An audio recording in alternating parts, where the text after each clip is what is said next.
NCIB times ಮೀಡಿಯಾಗೆ ಸ್ವಾಗತ. ನಾನು Darshan Hunsur. Colours ಕನ್ನಡದಲ್ಲಿ ಅಮ್ಮ ಮಗಳ ಭಾವುಕ ಪಯಣದ ರಾಣಿ ಆರಂಭ. ಕರುನಾಡಿನ ಮನೆಗಳಲ್ಲಿ ಒಂದಾಗಿರುವಂತಹ ಕಲರ್ಸ್ ವಾಹಿನಿ ಭರಪೂರ ಮನರಂಜನೆ ನೀಡುವಲ್ಲಿ ಯಾವಾಗಲೂ ಕೂಡ ಮುಂಚೂಣಿ. ವೈವಿಧ್ಯಮಯ ಮೆಗಾ ಧಾರಾವಾಹಿಗಳು ಮತ್ತು ನಕ್ಕು ನಗಿಸುವಂತಹ ರಿಯಾಲಿಟಿ ಶೋಗಳ ಮೂಲಕ ವೀಕ್ಷಕರ ಪ್ರೀತಿ ಗಳಿಸಿರುವಂತಹ ವಾಹಿನಿ ಇದೀಗ ಕನ್ನಡ ವೀಕ್ಷಕರ ಮಡಲಿಗೆ ಮನಮಿಡಿಯುವಂತಹ ಕಥೆಯೊಂದನ್ನ ಹೊತ್ತು ತರ್ತಾ ಇದೆ. ಅದುವೇ ಅಮ್ಮ ಮಗಳ ನಿಷ್ಕಲ್ಮಶ ಪ್ರೀತಿಯ ಮಹಾಕಾವ್ಯ ರಾಣಿ. ಈಗಾಗಲೇ ಮಾರ್ಚ್ 9ನೇ ತಾರೀಕಿನಿಂದ ಈ ಒಂದು ಧಾರಾವಾಹಿ ಆರಂಭ ಆಗಿದೆ. ಕಲರ್ಸ್ ಕನ್ನಡದಲ್ಲಿ ಈ ಒಂದು ಧಾರಾವಾಹಿ ಪ್ರದರ್ಶನ ಆಗ್ತಾ ಇದ್ದು ವೀಕ್ಷಕರಿಗೆ ಹೊಸದೊಂದು ಭಾವಲೋಕವನ್ನ ಪರಿಚಯಿಸಿದೆ. ರಾಣಿ ಕೇವಲ ಅಪರಾಧ ಅಥವಾ ಜೈಲಿನ ಕಥೆಯಲ್ಲ, ಬದಲಾಗಿ ವಿಧಿಯಾಟದಿಂದಾಗಿ ಸೆರೆಮನೆಯ ಕಂಬಿಗಳ ನಡುವಿನ ಹುಟ್ಟು ಹಾಗೂ ಸಾವಿನ ನಡುವೆ ಹೊರಗಿನ ಜಗತ್ತನ್ನೇ ಕಾಣದ ಮುಗ್ಧ ಮಗು ರಾಣಿ ಮತ್ತು ಮಗಳಿಗಾಗಿ ಹಂಬಲಿಸುವಂತಹ ತಾಯಿಯ ಎದೆ ತುಂಬಿ ಬರುವಂತಹ ಕತೆ. ಜೈಲಿನ ಕಲ್ಲುಗೋಡೆಗಳೇ ತನ್ನ ಪ್ರಪಂಚ ಅಂತ ಹೇಳಿ ನಂಬಿರುವಂತಹ ಪುಟ್ಟ ರಾಣಿಗೆ ಅಲ್ಲಿನ ಕತ್ತಲಲ್ಲೂ ಕೂಡ ಸೂರ್ಯನ ಕಿರಣವಾಗಿ ಅಮ್ಮನ ಪ್ರೀತಿ ಸಿಗುತ್ತೆ. ಆದರೆ ಕಾನೂನು ಮತ್ತು ವಿಧಿ ಇಬ್ಬರನ್ನ ಬೇರ್ಪಡಿಸಲು ನಿಂತಾಗ ಆ ಪುಟ್ಟ ಜೀವ ತನ್ನ ತಾಯಿಯನ್ನ ಮರಳಿ ಪಡೆಯುವುದಕ್ಕೆ ನಡೆಸುವಂತಹ ಹೋರಾಟ ವೀಕ್ಷಕರ ಕಣ್ಣಂಚನ್ನ ಒದ್ದೆ ಮಾಡುವಂಥದ್ದು ಖಚಿತ. ಪ್ರೋಮೋಗಳಲ್ಲಿ ಕಂಡಂತಹ ಆ ಪುಟ್ಟ ಮಗುವಿನ ಆಂಧ್ರತೆ ಕನ್ನಡಿಗರ ಹೃದಯಕ್ಕೆ ನೇರವಾಗಿ ತಟ್ಟಿದೆ. ಇಡೀ ಕಥೆಯ ಸಾರವು ತಾಯಿಯಿಂದ ದೂರ ಆಗುವಂತಹ ರಾಣಿಗೆ ಸಿಗುವಂತಹ ಅತಿ ದೊಡ್ಡ ಶಿಕ್ಷೆ ಅನ್ನುವಂಥದ್ದು ಸೂಕ್ಷ್ಮ ಎಳೆಯ ಮೇಲೆ ನಿಂತಿದೆ. ಪ್ರತಿ ಮನೆಯಲ್ಲೂ ಕೂಡ ತಾಯಿ ಮಗುವಿಗೆ ಮೊದಲ ಗುರು ಮತ್ತು ರಕ್ಷಕಿ. ಆದರೆ ಇಲ್ಲಿ ಅಮ್ಮನೇ ಬಂದಿಯಾಗಿದ್ದಾಳೆ. ತನ್ನ ತಪ್ಪಿರಲಿ ಇಲ್ಲದಿರಲಿ ಸಮಾಜದ ದೃಷ್ಟಿಯಲ್ಲಿ ಶಿಕ್ಷೆಯನ್ನ ಅನುಭವಿಸ್ತಾ ಇರುವಂತಹ ತಾಯಿ ತನ್ನ ನೋವನ್ನ ಲಾಲಿ ಹಾಡಿನ ಹಿಂದೆ ಅಡಗಿಸಿ ಮಗಳಿಗೆ ಪ್ರೀತಿಯನ್ನ ಕೊಡ್ತಾಳೆ.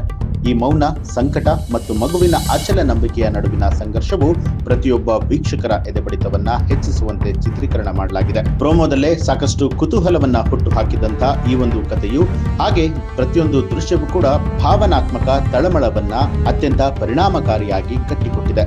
ತಾಂತ್ರಿಕವಾಗಿ ಮತ್ತು ಕಲಾತ್ಮಕವಾಗಿ ಈ ಧಾರಾವಾಹಿ ಬಹಳನೇ ಶ್ರೀಮಂತವಾಗಿದೆ. ನಿರ್ದೇಶಕಿ ಹಾಗೂ ನಿರ್ಮಾಪಕಿ ಸ್ವಪ್ನ ಕೃಷ್ಣ ಅವರು ಈ ಧಾರಾವಾಹಿಯನ್ನ ನಿರ್ದೇಶನ ಮಾಡುವ ಜೊತೆಗೆ ನಿರ್ಮಾಣದ ಜವಾಬ್ದಾರಿಯನ್ನ ಕೂಡ ಹೊತ್ಕೊಂಡಿದ್ದಾರೆ. ಅವರ ನಿರ್ದೇಶನದಲ್ಲಿ ಮೂಡಿಬರ್ತಾ ಇರುವಂತಹ ಕಥೆಯು ಕೇವಲ ದೃಶ್ಯವಲ್ಲ, ಅದೊಂದು ಅನುಭವ. ರಾಣಿಯಾಗಿ ಬಾಲನಟಿ ತನ್ವಿ ತನ್ನ ಮುಗ್ಧ ಅಭಿನಯದ ಮೂಲಕ ಈಗಾಗಲೇ ಕರ್ನಾಟಕದ ಮನೆ ಮಾತಾಗಿದ್ದಾಳೆ. ಇನ್ನು ನಾಯಕನಾಗಿ ಆರವ್ ಸೂರ್ಯ ಮತ್ತು ನಾಯಕಿಯಾಗಿ ಐಶ್ವರ್ಯ ಅವರು ಗಟ್ಟಿ ಪಾತ್ರಗಳ ಮೂಲಕ ಕಥೆಗೆ ಜೀವವನ್ನ ತುಂಬಿದ್ದಾರೆ. ಸಮಾಜವು ಜೈಲನ್ನ ಮತ್ತು ಅಲ್ಲಿ ಇರುವವರನ್ನ ನೋಡುವಂತಹ ದೃಷ್ಟಿಕೋನಕ್ಕೂ ರಾಣಿಯ ಮುಗ್ಧ ಕಣ್ಣುಗಳು ಕಾಣುವಂತಹ ಪ್ರಪಂಚಕ್ಕೂ ಅಜಗಜಾಂತರ ವ್ಯತ್ಯಾಸ ಇದೆ. ಹಗೆತನ ಅಥವಾ ಸೇಡಿನ ಬದಲಾಗಿ ಪ್ರೀತಿಯೇ ಜೈಲಿನ ಕಂಬಿಗಳಿಗಿಂತಲೂ ಶಕ್ತಿಶಾಲಿ ಅನ್ನುವಂಥದ್ದು ಈ ಒಂದು ಧಾರಾವಾಹಿ ಸಾರುತ್ತೆ. ರಾಣಿಯ ಪ್ರತಿಯೊಂದು ಪ್ರಶ್ನೆಯೂ ಕೂಡ ಸಮಾಜದ ಕಟ್ಟುಪಾಡುಗಳನ್ನ ಪ್ರಶ್ನೆ ಮಾಡುವಂಥದ್ದು ವೀಕ್ಷಕರಲ್ಲಿ ಚಿಂತನೆ ಮೂಡಿಸುತ್ತೆ. ಇದು ಕೇವಲ ಮನರಂಜನೆಯ ಚೌಕಟ್ಟನ್ನ ಮೀರಿ ಪ್ರತಿಯೊಬ್ಬ ಮಹಿಳೆಯ ಮತ್ತು ಮಗುವಿನ ಭಾವನಾತ್ಮಕ ಸತ್ಯವನ್ನ ಪ್ರತಿಬಿಂಬಿಸುವಂತಹ ಕನ್ನಡಿಯಾಗಲಿದೆ ಅಂತ ಹೇಳಿ ಈ ಒಂದು ತಂಡ ಭರವಸೆಯನ್ನ ಮೂಡಿಸಿರುವಂಥದ್ದು. ಒಟ್ಟಾರೆಯಾಗಿ ರಾಣಿ ಕೇವಲ ಒಂದು ಧಾರಾವಾಹಿ ಅಲ್ಲ, ಅದು ಪ್ರೀತಿ, ಆಶಾವಾದ ಮತ್ತು ಮಗಳೊಬ್ಬಳ ಹಠದ ಹೋರಾಟದ ಪಯಣ. ಕಲರ್ಸ್ ಕನ್ನಡ ವಾಹಿನಿಯು ತನ್ನ ಗುಣಮಟ್ಟದ ಮೇಕಿಂಗ್ ಮತ್ತು ಭಾವುಕ ಕಥಾಹಂದರದ ಮೂಲಕ ಮತ್ತೆ ಕನ್ನಡಿಗರ ಹೃದಯ ಗೆಲ್ಲೋದಕ್ಕೆ ಸಜ್ಜಾಗಿದೆ. ಪ್ರೋಮೋಗಳು ನೀಡಿದ ನಿರೀಕ್ಷೆಯಂತೆ ಈಗ ಧಾರಾವಾಹಿ ಕೂಡ ಮೂಡಿ ಬರ್ತಾ ಇದ್ದು ಮಾರ್ಚ್ 9ರಿಂದ ಈಗಾಗಲೇ ಧಾರಾವಾಹಿ ಆರಂಭ ಆಗಿದೆ. ಸಂಜೆ 6 ಗಂಟೆಗೆ ಇದು ಪ್ರಸಾರ ಆಗ್ತಾ ಇದೆ. ಈ ಒಂದು ಪಯಣಕ್ಕೆ ಸಾಕ್ಷಿಯಾಗೋದಕ್ಕೆ ಇಡೀ ರಾಜ್ಯವೇ ಕುತೂಹಲದಿಂದ ಕಾದು ಕೂತಿತ್ತು. ಅದು ಈಗ ನಿಜವಾಗಿದೆ. ಈ ಒಂದು ಸುಂದರ ಕಾವ್ಯವು ಪ್ರತಿಯೊಬ್ಬ ಕನ್ನಡಿಗರ ಮನಗಳನ್ನ ತಲುಪಿ ಮನಮಿಡಿಯುವ ಅನುಭವವನ್ನ ನೀಡ್ತಾ ಇದೆ ಅನ್ನೋದರಲ್ಲಿ ಎರಡು ಮಾತಿಲ್ಲ.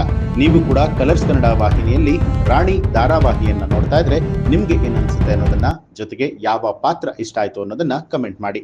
ಹಾಗೆ ಕಲರ್ಸ್ ಕನ್ನಡ ವಾಹಿನಿಯ ಮತ್ತಷ್ಟು ಮಾಹಿತಿಗಳಿಗಾಗಿ ಈಗಲೇ ನಮ್ಮ ಚಾನೆಲ್ ಅನ್ನ ಸಬ್ಸ್ಕ್ರೈಬ್ ಮಾಡಿ, ಬೆಲ್ ಐಕಾನ್ ಒತ್ತಿ.